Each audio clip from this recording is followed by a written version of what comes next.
All righty. Let me move this. I don't know why It it keeps keeps shifting. shifting. Hello, everyone. My name is Michelle Williams. For those of you all who are first timers on my live stream, I have not been live streaming in a while, but I will be back. I am here today with three of the candidates that are running for school board trustee for HISD. And yes, we still have school board members. Yes. And this is a very, very important election. And without further ado, I'm going to let them go ahead and introduce themselves. I'm starting with Audrey. Hi, my name is Audrey Nath. I'm a pediatric neurologist and HISD mom running for HISD School Board District 7 this November 2025. Thank you for having me on. Mr. McDonough. Hi, yes, my name is Michael McDonough, and I worked in HISD as a teacher, soccer coach, and a principal for just over 30 years, and I am running for HISD School Board Trustee District 6. And Dr. Benzon. Yes, hi, good evening. My name is Maria Benzon, and I'm a former teacher. I'm a parent of a student in HISD, and I'm also running, excuse me, but I'm running in District 5, and I'm running I'm running because I believe that we need to amplify the voices of teachers and students and families, things that are going on in HISD, and let people know. Um, all the things that are happening, good and the bad, and so that we can provide the best instruction and education for our students. Thank you. All right. So before we get started, if you're watching this live stream, as people start to come on, please share and like this live stream because this is a very important conversation. Share it with your neighbors, share it with somebody who is in HISD. They don't have to be in these people's districts, but if somebody might know somebody that lives in their district. Like yesterday, I was at A-Leaf TSTA's meeting, and I met someone who was in Maria Benzon's district that was working in another school district. So share, tag, and like this stream so people can see it. So we're going to jump right in with question one. It says, many of us know the professional titles that you hold, but could you share a personal story or experience within HISD, either as a parent, educator, or community member that solidified your decision to run for school board? And who's going to start first? I'll go first. Okay. So for myself, my wife and I, we raised our two daughters in HISD, and they went through and had a very good education, both left with opportunities for what secondary could look like for them after high school graduation. Um, for myself, probably the most significant experience that I had with HISD as is as a teacher and then becoming a principal. I was able to see the district when they were doing amazing things through a lot of innovation, creating opportunities to grow their own leaders in the district, and then supporting that. I was part of a program that did that in the early 2000s. And then I was trusted with three different principalships at Pin Oak Middle School, at Westside High School, and then finally at Bel Air High School. And so I've seen this district do some amazing things and really be on the cutting edge of what education can look like, a public education can look like for students. Right now, what I'm viewing and seeing in the stories that I'm hearing make the district unrecognizable. And so through current principals, current teachers, and former principals really pushing me that my voice was needed back in the room. And so that all of that kind of culminated in my decision to run for District 6.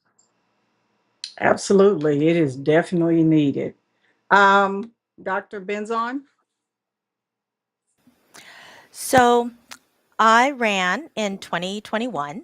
So running again was not a big surprise for me because I felt like I ran before and I believed we need to work on equity in our schools and support wraparound services.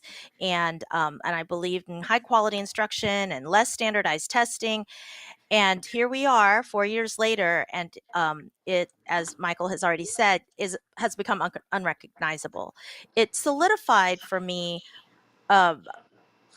Well, early on, I was ready to fight. I just, with all the NES changes and working at an NES school, and my daughter is not at an NES school, so I saw the night and day differences of for students, and it's not fair. So again, the issues with equity that I was seeing with my own eyes and experiencing as a teacher at the time and as a parent. So those are some of the things that preempted, I guess, me running. And then what solidified it is I have asked, I asked a lot of people, would you like to run? Would you like to run? I will be your campaign manager.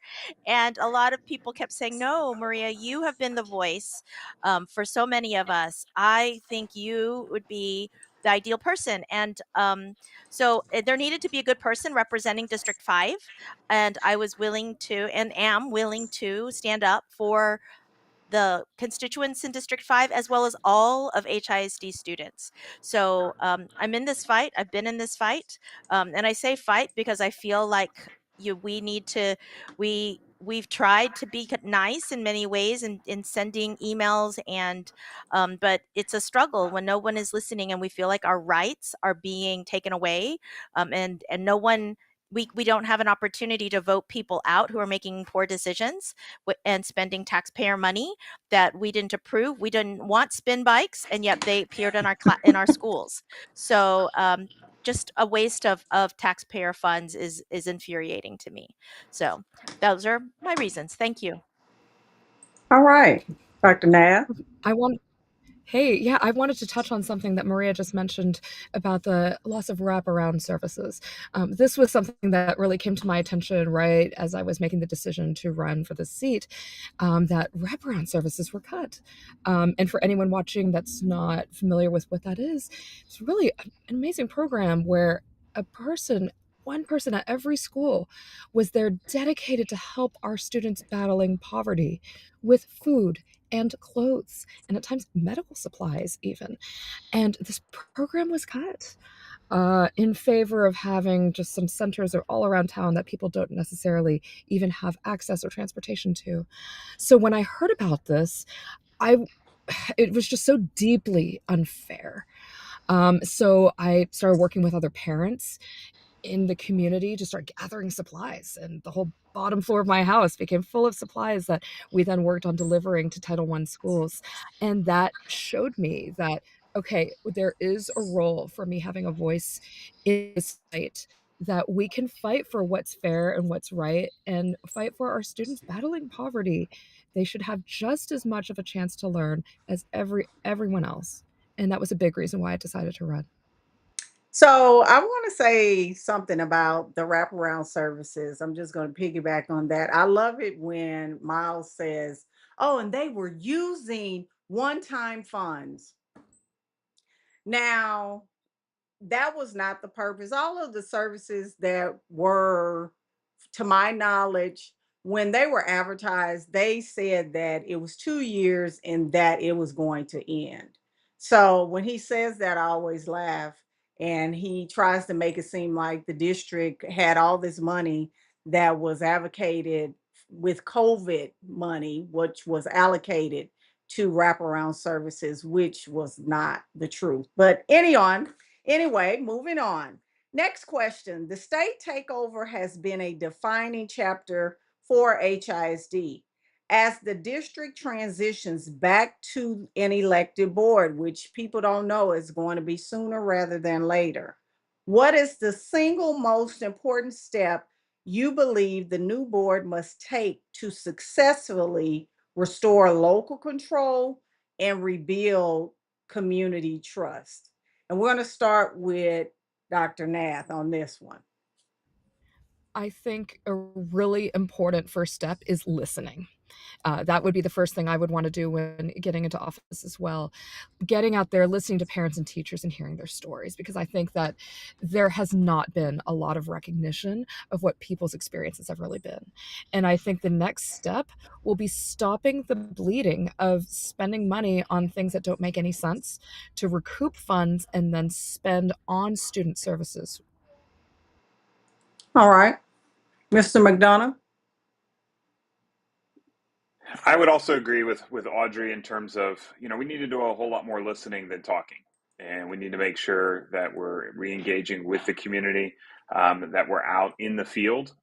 It's not easy for everybody to get to Hattie Mae White. It's got a location that, in theory, works really well. It's right off of major freeways, but it is a tough place to get to, especially when there's only slim opportunities where we're all gathered together. So I think trustees, I can speak for myself. The incumbent that I'm running against has basically been absent for 2 years, and so all of District 6 has not had any voice at all. But I think it'll be incumbent on us, and hopefully, as we transition on, because there'll be 3 that come on and then 3 that come on, that we can begin to build some momentum with some of the managers of the value of going out and connecting and listening and just giving people an opportunity to share their voice. And also making sure it's not, when you're doing that it's, you get 1 minute and then a buzzer rings and you've got to stop. Like, we've got to actually invest time. And it's, we're all doing that as we're campaigning right now, with the block walking and talking to strangers and listening to them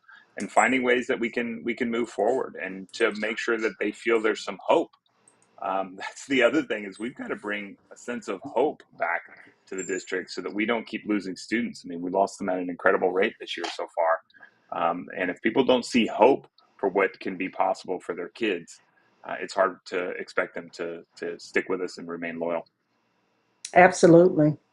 Dr. Benzon? Yes, so I think I totally agree. We should be listening and we should be talking to the community.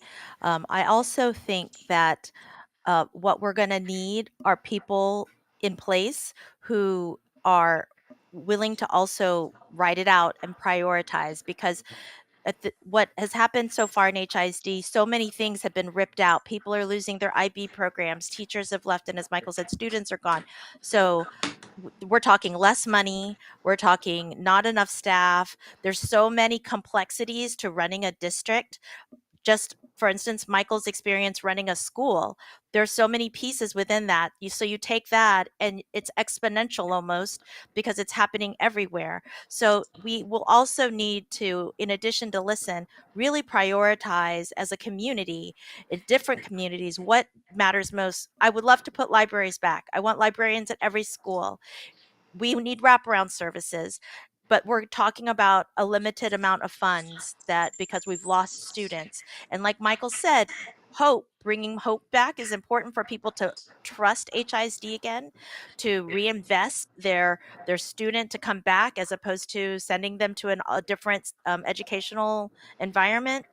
And so I think you're going to need also, we are going to need as trustees, a sense of prioritizing to stop the bleed and to rebuild. But that, like everybody's already said, takes listening to what the priorities are, and then we're going to have to make some tough decisions as a group in order to rebuild. But as we make those decisions, we should always keep in the heart of it that we are openly communicating with the community, that we are transparent about the decisions, and that we can explain why we have to make these tough calls. Thanks. Yeah, I started out as a first year teacher in HISD, and when Miles came into the district and the destruction started, it made me nauseated. It really did. It was a sick feeling to see the district that had given me so much had succumbed to this. A person who puts air quotes around parents. But I digress. Let's move on. Number 3, from your unique perspective as a former principal, a pediatric neurologist, or a career educator, what do you see as the most significant yet overlooked challenge our students are facing today? And how would your specific expertise help the board address it? So, Mr. McDonough, since you are have been closer to Hattie Mae, we're going to start out with you from your perspective. Sure. Yeah, and this is actually a topic that's always been very important to me. Um, the number one indicator that has an impact on a teenager's mental health is a sense of belonging. And right now, what we have so often is we have kids in schools who don't feel connected. Years ago, in districts across this country, you went to your neighborhood school. You know, your parents maybe went there. There was this sense of a school being part of the fabric of the community, that where you felt like you belonged, and there was a teacher that was reliable and there every day, that knew your name and knew your story, and grew to do that.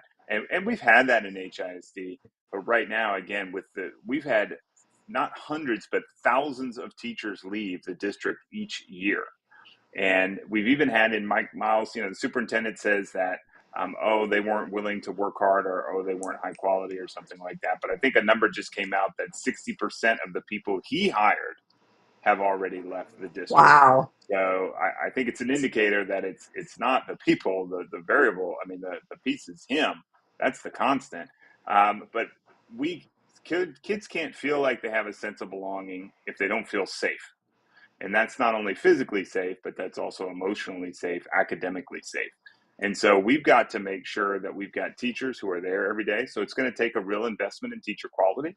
And that's going to include not only paying them appropriately, and preparing and supporting them, but then also trusting them to make the professional decisions that personalize learning for each kid. When a kid feels seen, then they feel like they're getting what they need, and that they can have that little bit of hope is there, and they can feel like, maybe I'm going to have some success here, and they feel appreciated.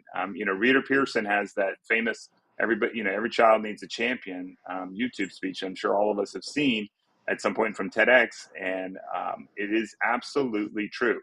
If kids feel like there's a caring adult in their building, no matter their zip code, if they feel like there's a caring adult in their building, they feel like they belong, they have a much higher chance of success. So I think that's where I know that's where my heart goes and where my experience takes me. And I can agree with that. The connected piece and being connected to the school is something that has been lost with this whole takeover. I know at my school, Benbrook, the reports that are coming out of there is that the behaviors have increased Yeah. because they're moving so fast through it that the kids are disconnected from the teacher and the content that they're supposed to be learning. All right, Dr. But Benzon. okay. Oh, you can go ahead. You got I was just going to say one last thing is that's because the takeover is focused on treating schools as factories. We're mhm, just focused on getting a test score so that we can move the kids through the factory assembly line and move them on. And we as educators, we know that's not what school can be for kids. correct. Agreed. Go ahead.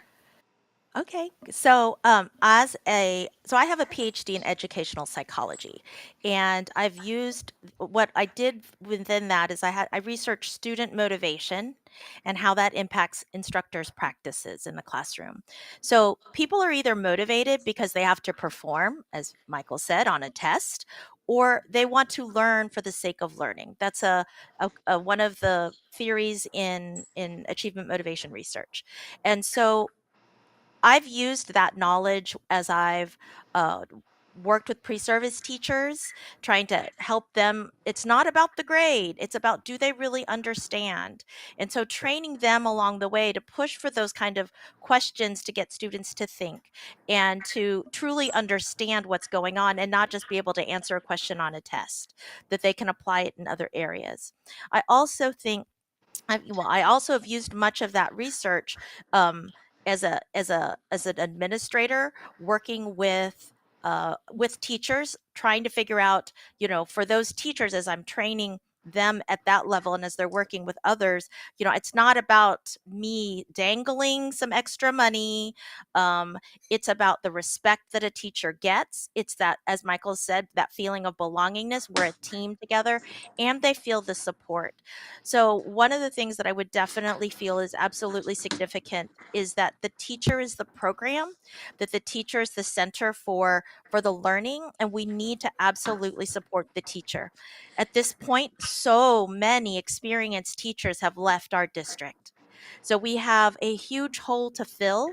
So whether it's we recruit them back because Yeah. we can ensure that the space that we have is safe, that they could trust coming back, that we will treat them well, we will treat them right, we will treat them respectfully. That's going to be one piece, but also, as we know, there's a huge teacher shortage. So finding a way to bring good teachers in, teachers who care, teachers who will work on improving their practice and not just blame the student for not coming prepared to class, not coming to school with their shirt tucked, therefore you're in trouble. I mean, we need to help teachers focus on what's important, which, as Michael has said, is definitely that sense of belonging, but also that sense of that the teacher is somebody that they can trust, that the teacher is somebody they can go to for help, and that not a place where they're shamed. So there's so much building of culture that I think we're going to need to do as trustees, leading the charge for all of the schools.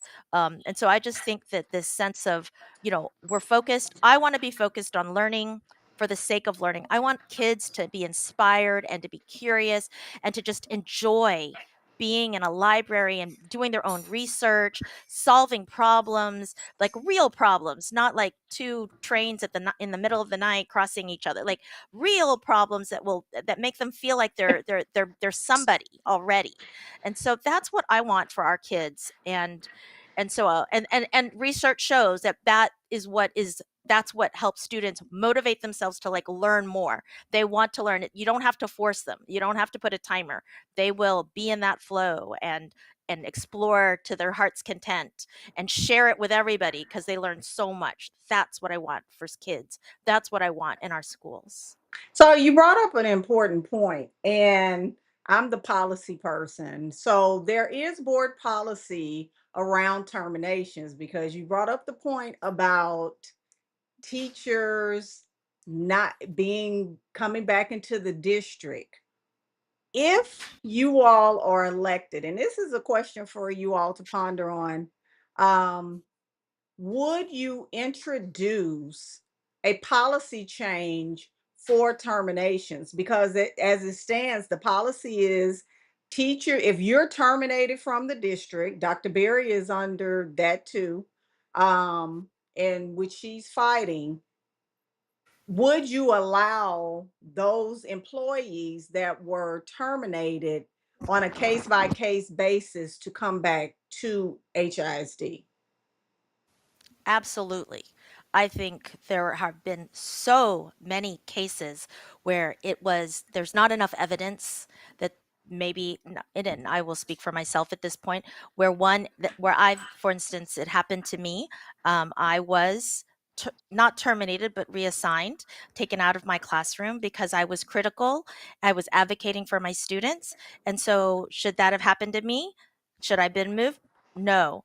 Um, and I'm curious too, Michelle, to expand on that for people who were not terminated, but what happened to me. They often have policies that say that they won't hire you for a year as well. So I Mhm. think we should look at that policy and the termination policy and look, as you said, on a case by case basis, and and revisit that and have people come back, because there are so many cases where people were just advocating for student sped accommodations and somebody said, nope, I told you we're not doing that and I need you to go away now.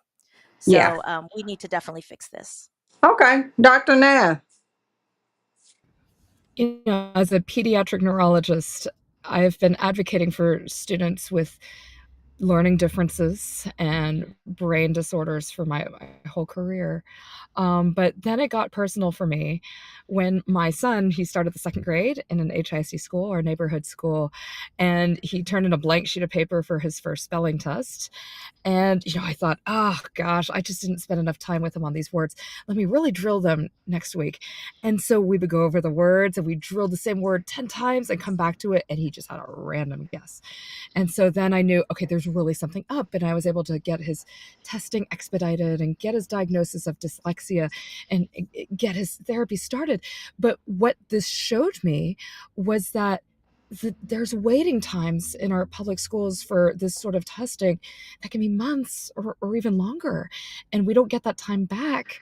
And I'm really concerned that with the takeover specifically, that speech therapists and occupational therapists Yes. have been let go in favor of consultants making over $200,000 a year.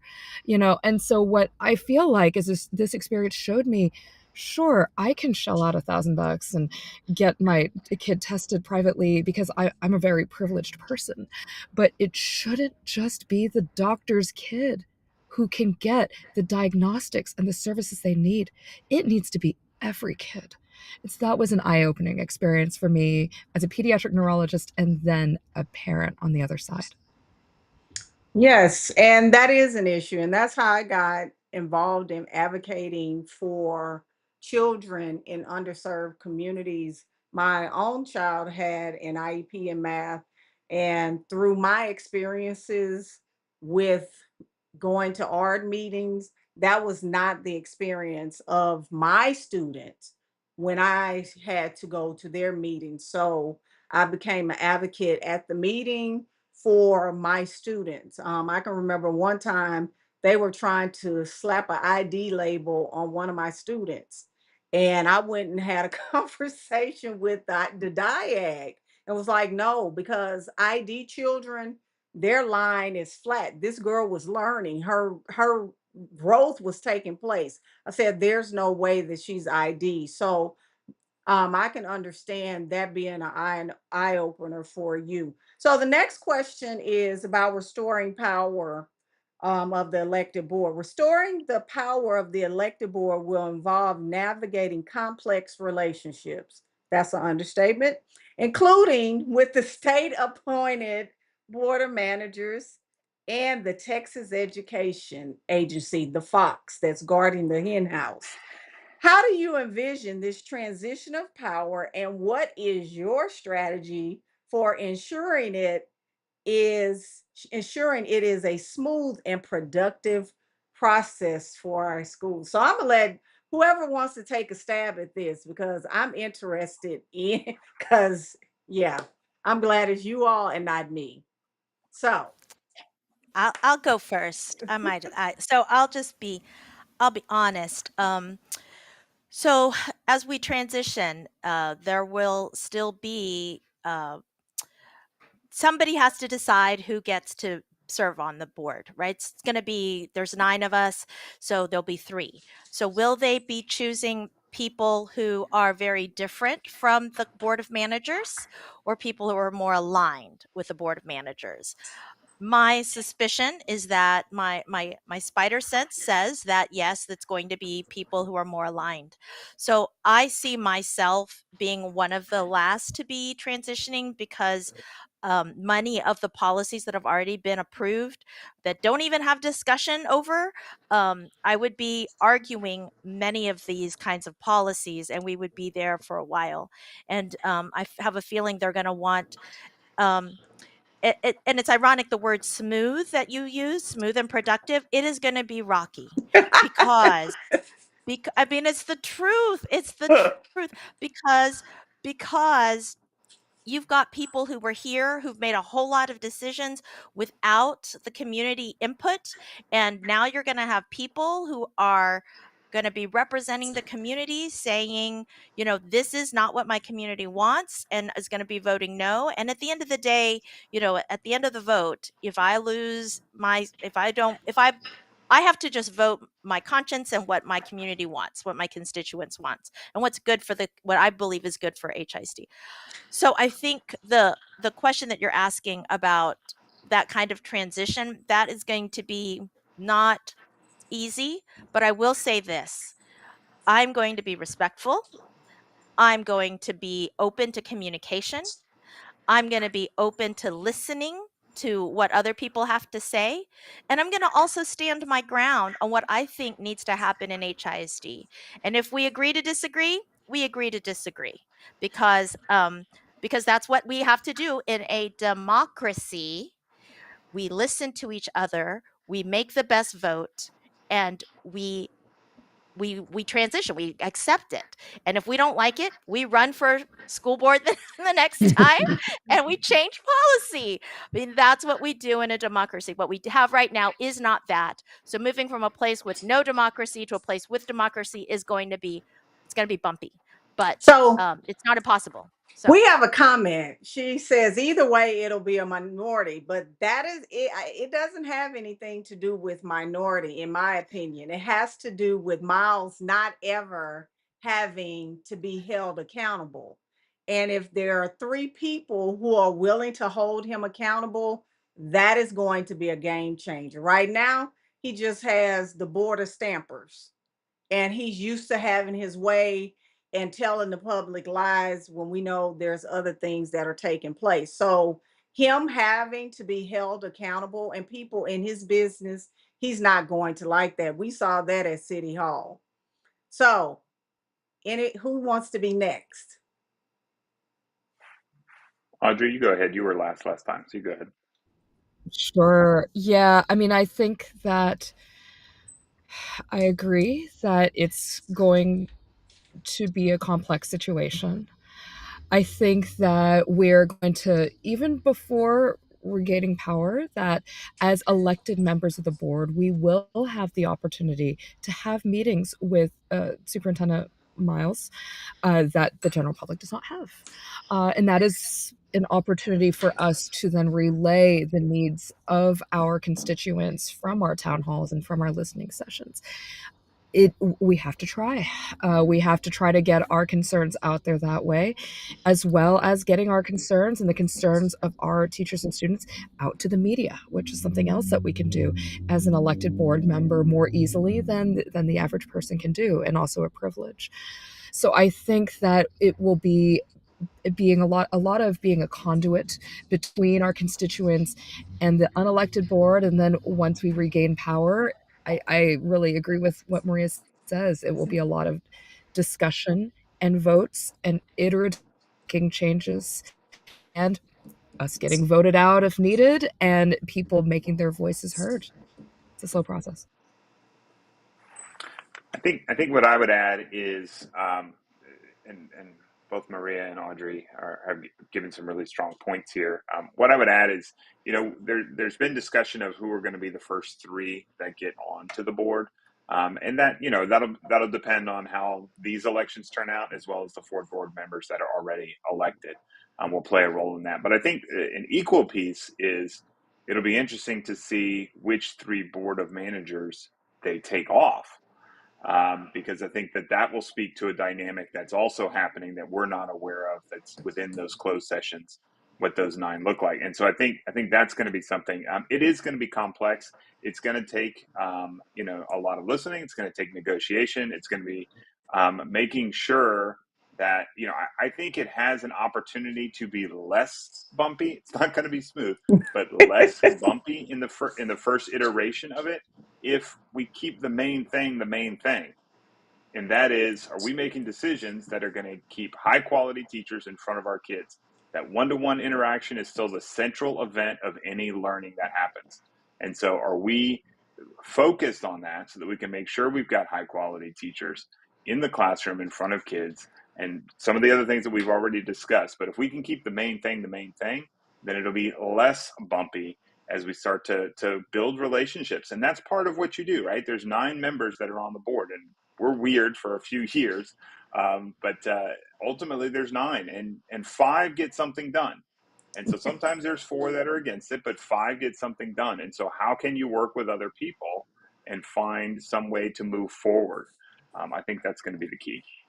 I wonder if having 3 elected board members will give some of those board of managers who actually think differently the courage to say, I'm going to vote differently.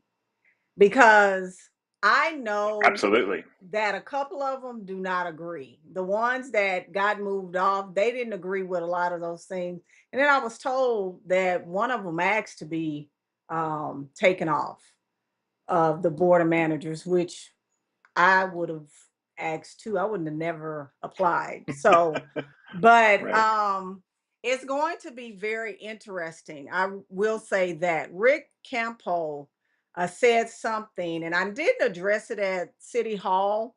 His focus is about employees, and I'm not saying that he does. That's not a credible concern. It is a credible concern. However, his focus is getting employees, but all he cares about is can they read an operations manual, which is what, 10th, 11th grade? So when he says that, he doesn't understand. What I hear is, oh, they just need to be educated enough to read an operations manual. And then he did not tell the truth on minimum wage. $20 an hour is minimum wage for a single person without children. If you have a child, that jumps to $36 an hour, which is the propaganda of it all. But that's his perspective. And to your point, Mr. McDonough, that's the things that you have to negotiate on. I see, okay, Mhm. giving him the space. Okay, yes, we do need employees. However, the school system does not create haves and have nots because you want employees. And that's what I see taking place. But moving on to the next one, teacher and staff morale is a critical issue. What practical, actionable steps would you champion to support our educators and staff, ensuring they feel valued, heard, and empowered to succeed in their roles?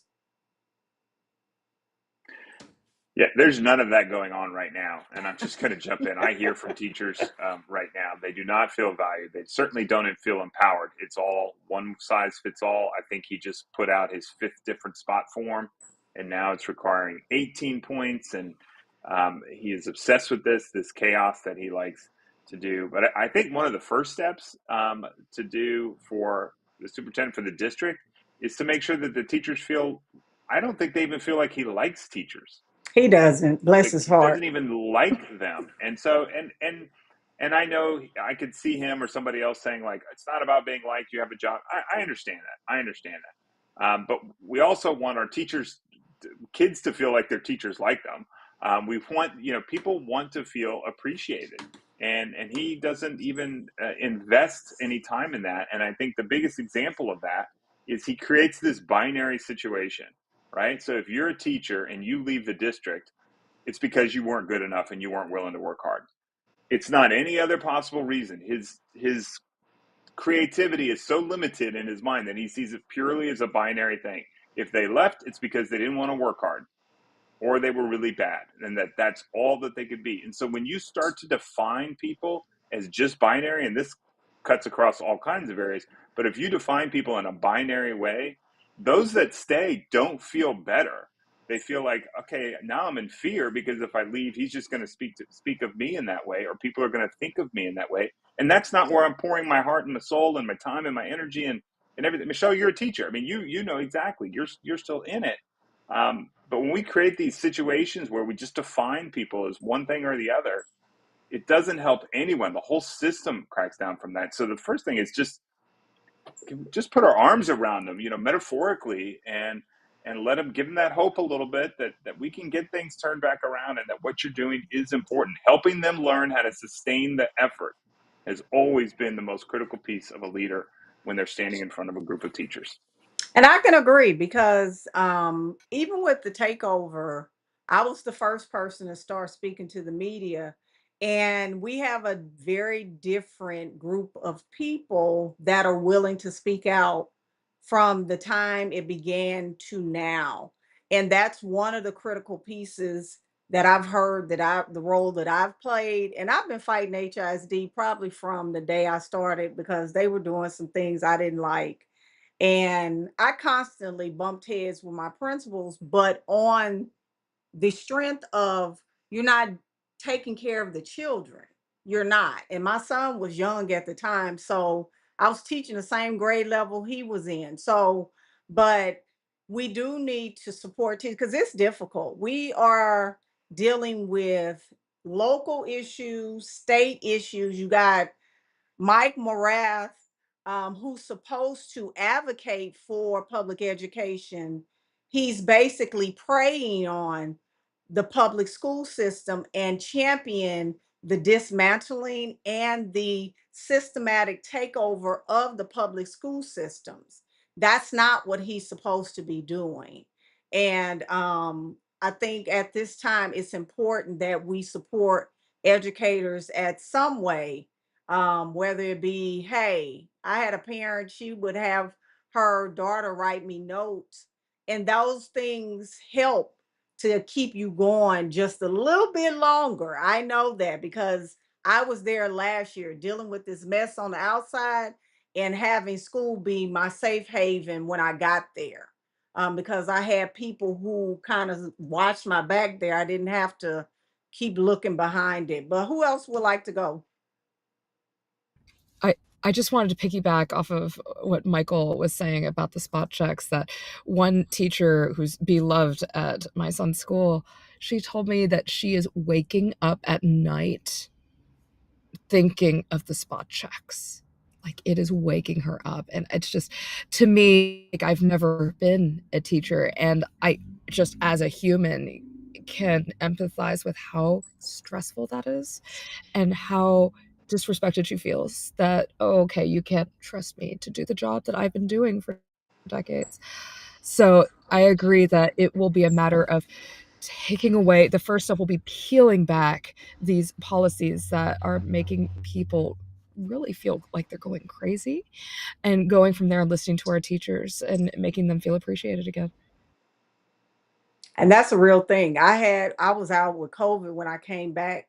My coworker was like, "I'm glad you're back." She said, "Because you make me feel like I'm not crazy." I was like, "What?" I was like, "I don't know." It's like gaslighting, right? Yeah. It is. And maybe because I'm just like, I'm not drinking that Kool-Aid. I don't care what you say. So, but I thought that was interesting because she was like, you validate what I'm saying. And they negate, and then it's like ganging up on you. I'm like, it's too much. It really is. I have in the comment section, he said, anyone candidate want to address special education at HISD at the campuses since the takeover. If and also principal turnover. So when you're answering a question, he wants specifically those to include those if you could. So, Dr. Benzon. Yes. So, with regard to your question about teacher and staff morale, um, I think a very practical and actionable step is we need to get rid of Mike Miles. Um, Michael already talked about this, that he is the problem. Teachers are, and as Audrey said, the worries with spot checks. There are so many policies that he proposed that he is implementing, whether that's no more consultation for teachers, for unions to talk to him, whether it's this bell curve of bonuses and being like, yeah, Mhm. evaluation. It's just like putting teachers against each other. You don't feel like you can share. You can't be authentic because you're trying to, pay your bills, and so you want to do, get paid, and at the same time you don't feel respected or valued because you have a union perhaps that can't even talk to the superintendent. So I think a practical thing would be to replace him with someone who is certified, someone who is competent, someone who understands public schools, someone who understands what it's like to teach, someone who understands what it's like to talk to the community and values the community. Superintendent House, prior to him, prior to Miles, he had listening sessions with every community, and he implemented things that we wanted as Houstonians. So there's a way to do this that doesn't destroy public education. And so and there's a way to do this to value teachers. And right now, with him as the leader, there are very few people who are going to come back to the district knowing what's in store. People are talking, teachers are talking to each other. No one wants to come to HISD. They Don't. first it was the money. Like, okay, yeah, I'm a good teacher, I can go. But then, you're stuck, and your only other option would be to get terminated, or thank goodness I got terminated because I couldn't do it anymore. It's the stories from teachers that are so sad and disheartening. But to me, it's the leader on top. You have to fix that. Get a person. I mean, my expectations, I want them to be high, but I am willing to take somebody who at least likes teachers, who at least likes kids, who has some more experience than being the CEO of a charter company. So And a I bad think one at those that. I try not to pay much attention to his businesses. But I do think that when you have a good leader, and people know that that person is as transparent as possible, is as trustworthy as possible, that they've not, like, you will have more teachers come back, you will have them feel valued, you would have them feel heard and feel empowered to be successful. Because right now, as everybody's already stated, that's not what we have. It's just so sad. It's a mockery. All right, moving on to this other tough question, budgeting. We don't have one, a budget. So, budgeting is a core function of the board. With the community's desire to have its tax dollars reinvested, and I'm going to say it's tax dollars because if you don't know, 90% of HISD's revenue is generated through local taxes. I have an opinion on that, but I'm not going to defer to it. Reinvested effectively. What are your top 3 budget priorities, and how would you ensure transparency and fiscal responsibility in how HISD funds are allocated? Mr. McDonough? So I think, it's a couple topics that have been mentioned already. One is wraparound services, and there can be discussion of where those initial funds came from, and their timeliness and their expiration. But there were high functioning models of that before we gave it the name wraparound services. Yes. So there is the ability there to do it within a budget and within a finite budget.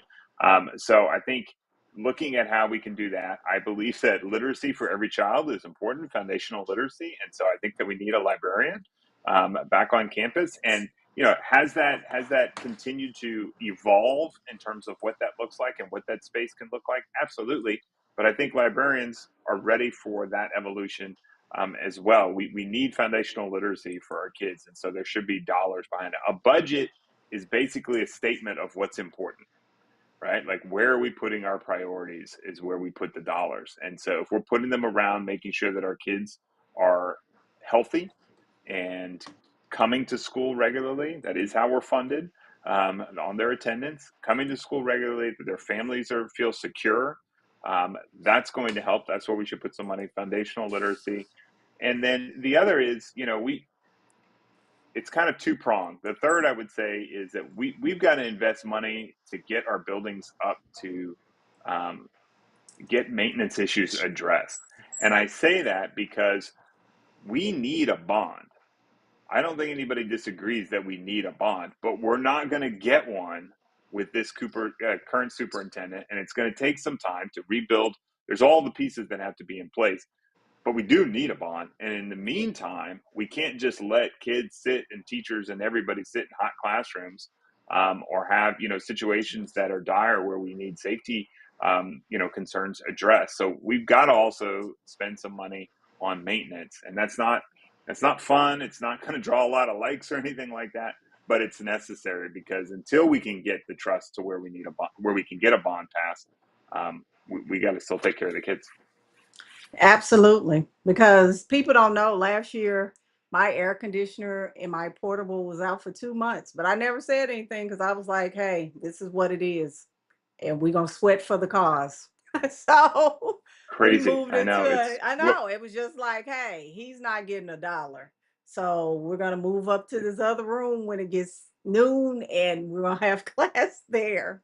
So it took them a month to fix it. yeah. But hey, that's where we were. What we force our teachers to endure and our kids to endure is really, it's a shame. It's It shameful. really is. It's Yeah. sad, but you know, he's not going to do right by the money. And nothing was going to get fixed. And I understand why we don't have it. And you're right, we'll never get a bond with him at the helm. Nobody in their right mind is going to give a bond. Like he said at City Hall, you all bring the bond. I said, so what you gonna do? Have neighbors fighting with each other? Because nobody is going to vote for that bond. The same 60%, and it's probably going to be more because he has forced people to sell their houses and to move into other districts. So if they still own their property, the answer is still no. And the people that are moving into HISD hate the schools. The new people are coming, they do not like the schools. I had a student that was there a week, and from what I understood, his mom pulled him out. Like those are the things that are happening on a regular. All right, Dr. Nath. I wanted to touch on something that was brought up before, that there was someone who had questions about special ed. And I Mhm. just wanted to say that I'm so concerned that the TEA has taken over HISD, but it's the TEA itself that was under federal sanctions for illegally capping the percentage of students in a school that could receive special education services. And that doesn't make any sense. So I guess then, to get back to budget as well, I think that we need to then go back and rehire these speech therapists and occupational therapists and diagnosticians, to make sure that our students are supported. Because I've seen it with my son, the difference between having the services and not, as a kid who can't read versus a kid who's now reading at grade level. And that makes all the difference in the world. And additionally, I wanted to touch on another budget priority for paying our teachers with the appropriate raises that were passed by the Texas legislature. That, with Mike Miles going and saying, oh, you can have your raise, but you're only going to get a percentage of that based on star scores, is not what the Texas legislature had put through for raises. And I'm glad to see that a judge has stopped that. But I think it's a major budget priority to pay our teachers appropriately. And can we get some good health insurance? Because he put us on Oh United my goodness. Healthcare, and we didn't. We have not been under United Healthcare. I want to say, I was a fifth year teacher. It was that long ago because they've always been horrible, always. So that, and then they had a data breach. We didn't even know. I found out about that today. The data breach was last year. So it's a mess, and he doesn't care. And that was part of my question, one of my questions at consultation about United Healthcare. But he wasn't there, and then he pulled one of his stunts. But that you'll hear about that in our level 3 hearing. Y'all stay tuned because I'm pretty sure the media is going to be there. Dr. Benzon. Yes, so I agree 100% with what Audrey and Michael have already said. Some other things I would add to those would be, I believe that we should have more decentralized budgeting. Every school has needs that are different. And right now, so much of the budget has been centralized, in terms of how they are allowed to spend their monies. So I think that's one that would give communities more voice of what's happening in their schools. If a school prioritizes, if there's limited funds and they have to choose between a librarian and a wraparound service person, for example, then that community can make that decision for themselves, like what we really need is. And I think that's really important. That's giving voice back to the community. And then the other thing is, right now, a lot of the reports, as I've seen them, are absolutely not transparent. It's not clear where the money is going. And so I would ask for a lot more detail in those reports and where things are being spent. And then the other thing is, a while when Mike Miles got here, he is basically got approved that he could write a $1 million check without any approval, and that needs to change. It needs to go back down to the superintendent can spend $100,000 without board approval, because we can't, we, with the limited funds that we have due to low enrollment and everybody having so many needs, we need to lower that amount. We need to come together as a community and make sure we know what the priorities are, and make decisions based on that, and not just give a blank check to spend $1 million on whatever you want. Several different checks of millions of dollars, right? So that definitely needs to change. Okay, so moving on to student achievement. Student achievement is always a top priority. Looking beyond standardized tests, which Dr. Benzon talked about, test scores, how would you define a successful HISD education, and what policies would you promote to help every child achieve that success? So, anybody's question.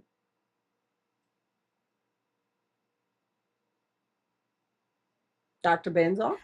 Yeah. I guess I'll Oh, go first. This was an area for me, and part of the reason why I worked on my PhD. One of my questions that I always had as a younger teacher was, I taught in black and brown schools. My students, I thought, were brilliant. We solved great problems, and then we would take the standardized test, and scores were not ideal. And then I would look at the state level scores, and you had white students doing so much better than black and brown students. And then, like, why is that happening? I went and I did a lot of research in racial ethnic identity as well as motivation to try to, how do we increase student achievement? And so I would say, after all of that time doing all of that research, looking beyond standardized tests, I think it's up to every student. This might not go well with too many people who like test scores and like to be rated as a school. Okay. But I think we need to decide. I think students ideally need to decide what they want to be successful. Just because you're a good writer doesn't mean that you're going to be a writer, an author. That's a good skill to have, and you should feel confident doing it. Um, and then as a community, we've got communities in HISD that are magnet schools, and that community, fine arts might be super important, and in another campus, STEM is super important. And so I think each campus can really work on what is our definition of success, because that's the kind of that brings community together. It makes it clear and tangible for them. And I think ultimately, because we're so diverse and we all have different priorities, that we can have different definitions of success. I don't believe it needs to be cookie cutter test score only kind of definitions. Okay. Thank you. I, I want to piggyback off of that. Oh, sorry. That I saw in San Antonio, and I forget the exact school district in San Antonio, where they had created community pillars to assess schools and students, and that included, of course, included reading, and it included math, but it also included things like community engagement. And I would love to see us move away from high stakes testing and more towards, yeah, let's say community pillars that we come up with to help assess our students. Okay. No, those are I think, definitely different. Go ahead. and then I guess what I would add is, I had the opportunity. I was a high school principal for 13 years, and one of the privileges is you get to shake their hands at graduation. And if I did my math correctly, it's 13 years, so I probably shook 10,000 hands. So 10,000 kids that made it across the finish line. I got to be a part of that. And one of the things I learned in those years in high school is that parents, and it didn't matter zip code, it didn't matter educational background, what every parent wanted for their kid is that when they graduate, that kid have options. right? Mhm. Now, maybe that's straight to a university, maybe it's to junior college, community college, into the workforce, into the military. It doesn't matter. But they wanted them to have an option and not be just subscribed or on one pathway only. So that they could maybe have some choices that maybe as parents they didn't get to have when they graduated. However, successfully, maybe the school system had treated them. And so I think when we talk about success for a kid, I think the first is, do they have options when they graduate, right? Like, have we given them and prepared them so that they can tackle a myriad of different types of new adventures?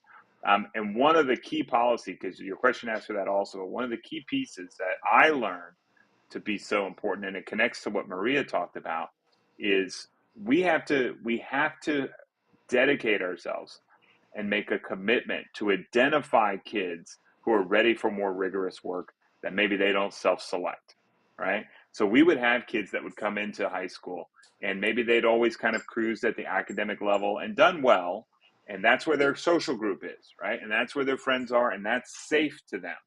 And so sometimes if we've made a connection and we've developed a relationship, we can get that kid to kind of step out on that skinny branch and maybe take a chance in a higher level course. Now, there's got to be support there because there might be some holes that we've got to fill in a little bit. But if you've got high quality teachers, you can do that. But if we can make sure that we are identifying kids that don't self-select for whatever reasons and supporting them, because there is value in taking on a more rigorous curriculum even if you don't make the A. And this goes to Maria's point about A's and rank and all of that stuff. And that's all. We can't solve that tonight. And I don't know when that's going to be solved completely. But if we can get kids and push them and expose them to higher levels of thinking, then when they cross that stage and they shake their principal's hand, they're going to leave with more options than with which they came. And so I think that's another way that we can define successful students. And yeah, I think we're at a critical juncture with public education, and I feel like they're trying to put kids in a hole. Like, these kids go here and these children go here. And really, to be honest with you, I wanted to be a nurse practitioner. My mother was a nurse. I like nursing. But in hindsight, I probably would have quit nursing because of the hours, and it's the same bureaucratic mess, but at least I get to go home at 3:30 and I don't have to Yeah. wait till the nurse comes to let you know. But it was a lot of things, and it changes over time. And I do believe some kids need to be pushed. Um, but this idea of success and what educational success looked like, what I know it's not, is wrapped up in a standardized test score. That's what I Absolutely. know is not. Um, what it is, we're complex beings. And I could, as you all were talking, what would I don't know, because academic success, a successful education differs depending on who you're talking to. And then at what age that you're talking to them at. So it just changes.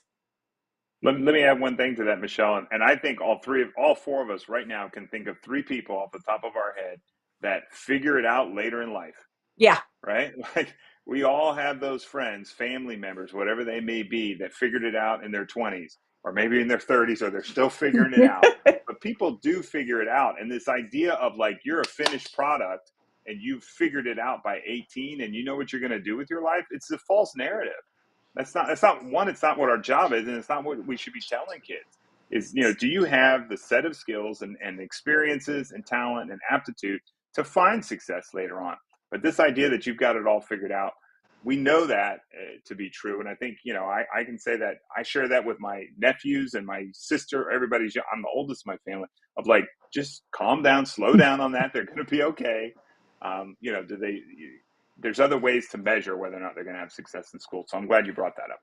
Yeah. So this is going to be the last, but I think it's probably the most important question.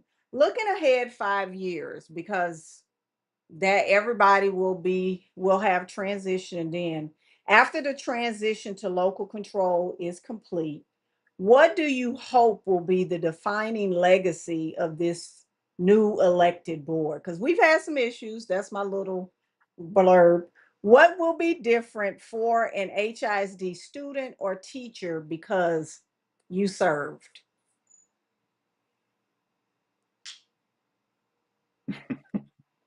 Audrey, you want I to go think, first? sure, yeah, I think that coming out of such a stressful situation for our teachers, I want to think that we would come in, regain control, and just listen and be the people who listened to our parents and our teachers and did our best to repair. And I hope that would be our legacy. Repair is going to be the word. Dr. Benzon? So I would hope that I think that there are, in our case, the three of us here, for instance, and then the two others who are part of the takeover slate. I think that when we get together and we are supporting, I think what I would like to be the defining legacy is that we are able to stop the bleeding fast. We're able to turn around quicker than people expected, that they thought it was going to take 10, because that's what people feel right now. It's like it's so messed up you can't fix it. But that we actually we've made people go, oh my God, I did not think that we would be able to get certified teachers again. And we found a way to make a pipeline for people to become certified and become high quality teachers. That we find ways to work with the community to help support us, because we might not have enough funds to provide all the extracurricular activities we used to have in the past, but we find ways to build partnerships in our communities and to build trust back within. Now, this is what I would hope. You're asking me this aspirational thing, and this is what I would hope would happen. That people would be impressed and surprised that a board can work together. A board can have discussions in public and ask good questions about data, about the decisions we're making, about the policies that we're putting out there, and that we're always being transparent. I want it one of the biggest defining legacies for anybody for this new board is that they can all say that they listened to the community, they interacted with the community, that whether or not we agreed, we at least had lines of communication, and we were always open to that, because it's through that piece of dialogue that we are going to build trust, and then when we rebuild trust, we're going to rebuild HISD. Okay. And I guess what I would add is that 5 years down the road, that if you're going to turn any ship or large vehicle, right, the first thing you have to do is slow down, right? Like you have to slow down before you start to turn. And to Maria's point, like we've got to stop the hemorrhaging of people, of students, of adults, educators that's going on right now. So we've got to slow that down. The next piece is that we've been able to, in 5 years, come back to, again, as I said earlier, that the main thing is the main thing, that making sure that kids are reading on grade level, that they're having success, that they're graduating from our system. The outcomes have to be there. I mean, they have to. Now, there's other pieces that have to be in place as well, but those have to be there. And then, just emotionally, what I would hope is that people start to raise their head a little bit, right? And just kind of lift their head and look up again. Because so many people are walking through schools of the adults with their heads down, like, let me keep my head down. I can tell you, principals are like, let me just keep my head down. And, if they're close to retirement, let me just try to stay off of the radar and get to retirement. But if we can have people start to lift their heads a little bit and have pride, and teachers come back to saying, I feel like I'm doing my calling again, right? Like, this is why I went into education.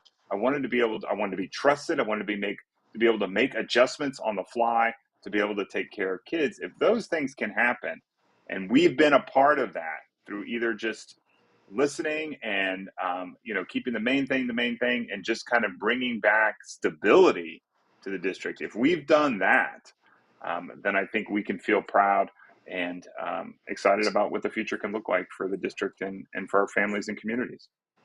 Yeah, I think all of you all touched on points that are important. It's so many of them, and I don't think that it can be summed up in one thought process because as the school district is turned back to local control, there's so much damage from a policy perspective, that you have to start with that and then untangle the web that he created in the policy portion, because you can't operate the board without the correct policies.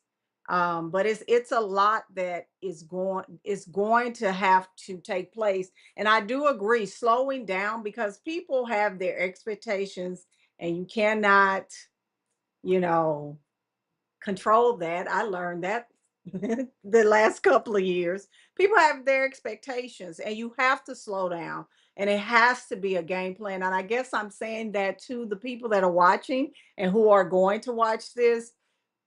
Whoever is elected, it's going to take some time.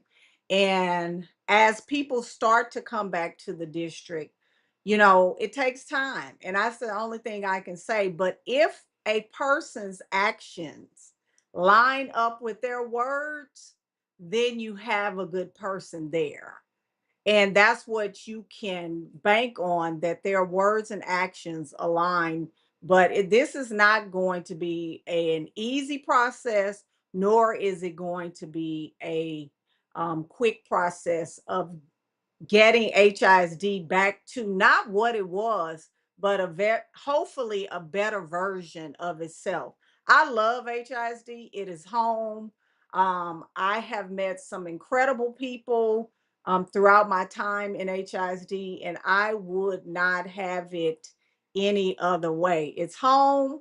I tell people sometimes you get along with your family members, sometimes you don't, but it's home. And I want to see the best for it. But with that saying, these are the candidates that we are supporting for HISD board trustees. You're going to see me on as it gets closer to the race. You're going to see me. I'm going to do more live streaming to get the word out about these candidates that I think are going to do great things if you, the voter, elects them. Don't let your taxpayers' money go to waste. I already told you. Mike Miles took your little money and put them on them billboards, $350,000 worth.